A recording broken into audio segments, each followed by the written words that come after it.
Just as life's most precious moments are measured in the time spent between Renaissance fairs, guitar playing's most precious moments are spent in what is played between the chords. So today we're going to talk about a bunch of different examples of things you can do between chords. Say if maybe you're just sitting on one particular chord in a guitar arrangement, and the example that we're going to use is going to sound a little bit like this.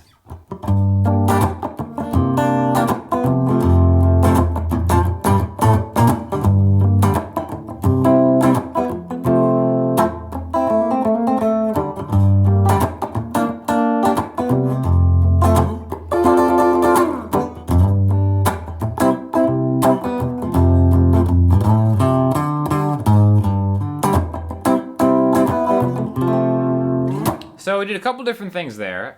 This is going to be a 2-5-1 in the key of F. I'm going to be rocking it on this awesome Framus Panthera guitar, which I have expertly matched my t-shirt color to. And again, when I say 2-5-1, that means doing something in the key of F.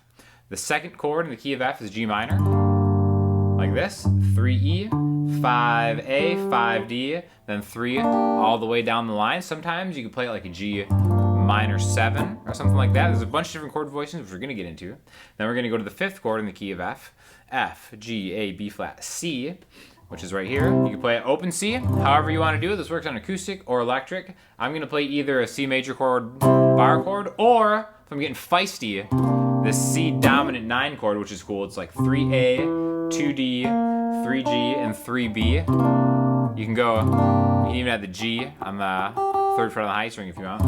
And then the 1 chord, which is F. Now you'll see 2-5-1s in a lot of different songs, specifically jazz, but this isn't really a jazz lesson. This is just something where we're gonna play a chord progression where we're gonna hit the 2 chord, then the 5 chord, then the 1 chord, and then the 1 chord again. So this is a scenario in which maybe you're playing with the singer or you're just playing instrumental, doesn't really matter. But we have double the amount of time on that F chord, the 1 chord in the key of F, as we do on the other chords. So we're going to find out something that we can do over the second part of the F chord. So again, we're going to have G minor to C to F, and then we're going to do something in that space. Okay, so the first thing that I always like to do is maybe fill it with some kind of arpeggio run. A lot of different ways you can do this. We're going to start with the tried and true Sean Daniel signature arpeggio. But we're going to add one special thing. So if you already know that, stay with us. So basically, we're just going to recap it real quick. 1, 3, 5, all on the low E string, right? Which is really the first, second, and third notes in the F major scale, but the first, third, and fifth frets on the E string, which is going to lead us to the C on the A string, the third fret. 1, 3, 5, down a string, 3, down another string, 3, 2, 3, 5, 3 on the A string is where you end up. So all together, Sean Daniel signature F major arpeggio. Tell your friends. So you could just do that. G, C, F. Okay, but we're going to add a twist here, and this is going to be something that's going to lead us back into the next chord. Now, another thing that you might want to do is chromatically walk back to that chord. What that means is you can always just kind of take it one note at a time to lead the ear back to where you're going, which happens to be the G minor, the 2 chord. You can add that really without having to do a full chromatic walk by just taking either the note above or below the root note of where you're going to. So the note above, higher, would be the 4th fret on the E string, below would be the 2nd fret on the E string, either a G sharp or an F sharp. Now, neither of those notes are in this key, but it doesn't matter because it's leading us somewhere. So if we do it in context, F major. That was above. Now we'll go below. See, so when you slow it down, that was like kind of like normal speed for that tempo. You can't just sit there because it wants you to get back there. So any kind of arpeggio, any kind of run you want to do, you can always kind of end that phrase, if you want to look at it that way, with the note either above or below, even if it's not in the key, because you're going to end up there anyway. Now you can just take pieces of that. That was just the first couple notes of that arpeggio. That's the beautiful thing about arpeggios is you don't have to play them in order the whole way through. You can take little pieces of them, just like anything else. Speaking of taking little pieces of something, let's take another chord voicing of an F major and then just kind of add that into that space that we're kind of using to make these little fills in between chords. So this is just an F major bar chord. Another F major bar chord that you might know, you might not know, is this right here. This A string rooted bar chord, I'm rooting on the 8th fret, which is the root note F of the A string, and then getting the 10th fret on the D, G, and B strings. But we're just gonna take that piece of it, right? Just the 10th fret. Kind of like an A major chord, but there. And then I'm just gonna do some high class strumming over there. G minor, C9, F. Same thing, I just went down to that different chord voicing. Any kind of strumming pattern you want to make, you can even pick it out.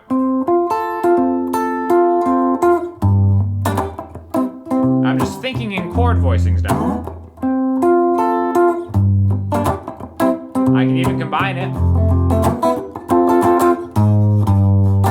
I really like that kind of I mean, that's not really chromatic, but the note right after the root note to get back down into it, right? No matter where you're coming from, it could be an arpeggio, it could be a chord voicing, it really could be anything. Now, another thing that is probably the easiest one to do is to do some kind of inflection within the chord that you're already staying on, all right? So an example of that would be G minor to C9 to F. I'm just doing some kind of hammer-ons within that chord shape. C. I'm getting into my shape, right? I can play the middle part of that F major chord, 3A, 3D, middle finger, 2G, pointer finger, 1. And then for here, I can just take the piece of it here and then hammer on with my ring finger. Kind of doing like maybe triplets, maybe 3 triplets, and then just a note. 1 triplet, 2 triplet, 3 triplet, and then right there. So G, C, or you can kind of space it out however you want. Anytime you want to, you can kind of just use those little inflections as any kind of fill in between those chords. That was just a couple, you know, maybe smaller ones. Less busy.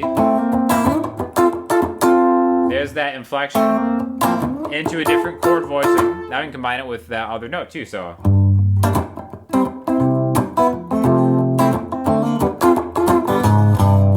And then kind of walk it all the way back, right? So we've got an arpeggio shape into one of the surrounding notes. We have a chord voicing back to the 2 chord. We have an inflection within an existing chord. So the last thing we'll do is going to be some kind of scale thing, right? So again, we said this is the 1 chord in the key of F. It's always good to know any kind of major scale in the key that you're in where that 1 chord is, regardless of whether it's, you know, like if you're in the key of G, you can just learn that shape, right? Something like that. The great thing about F is we have open strings that can help us out. So if you go through the first octave of the F major scale, we have an F, a G, an A, a B flat, and a C. The great thing about that open thing is it makes it really easy to kind of do a hammer on. Open 1, 3, and then the D string would be D, E, F. We do hammer-ons there. Hammer on, hammer on. Okay, so we can kind of use that to our advantage, maybe just playing in order the notes of the F major scale and make it kind of sound kind of cool. G minor, C9, F. G minor, C, F. We can even add some of the other stuff, maybe instead of that last note.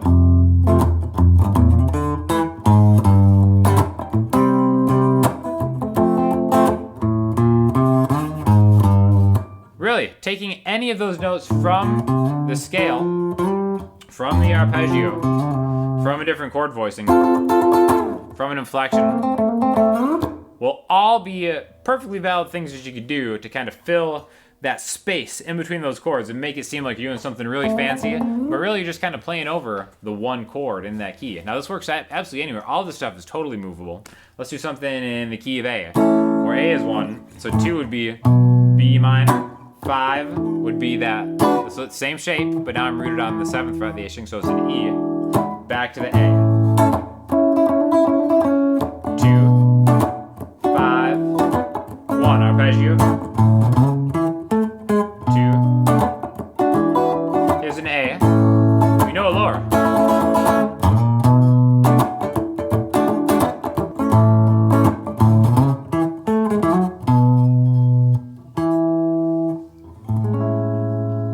So, a lot of different things you can do. I think it's always good to kind of think in different methodologies, whether that's, using chord voicings, using scales or modes, using arpeggios, and then just kind of finding ways to really tie them all together, because that really kind of creates a complete understanding of the fretboard, and it really just kind of improves your playing.